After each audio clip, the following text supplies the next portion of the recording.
بسم اللہ الرحمن الرحیم۔ السلام علیکم۔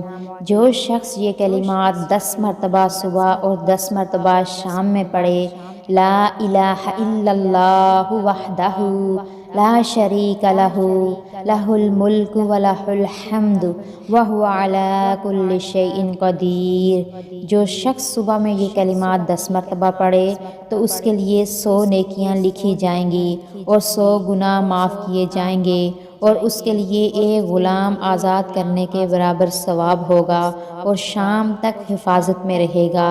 اور جس نے شام کو پڑھا تو صبح تک اس کے لیے ایسا ہی ہوتا ہے۔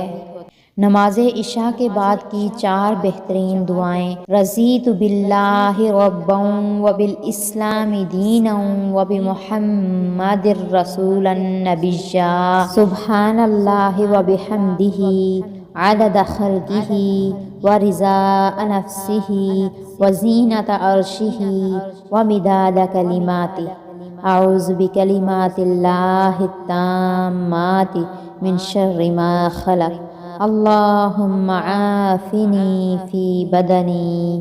جناب رسول اللہ صلی اللہ علیہ وآلہ وسلم نے فرمایا، جو شخص رات کو کروٹ لیتے وقت 10 مرتبہ بسم اللہ اور 10 مرتبہ سبحان اللہ اور 10 مرتبہ آمنت باللہ وکفرت بالطاغوت پڑھے گا تو وہ ہر اس چیز سے محفوظ رہے گا جس سے وہ ڈرتا ہے، اور کبھی کسی گناہ تک اس کی رسائی نہ ہوگی۔ سبحان اللہ۔ اللہ پاک سے دعا ہے کہ اللہ پاک ہم سب کو عمل کرنے کی توفیق عطا فرمائے، آمین۔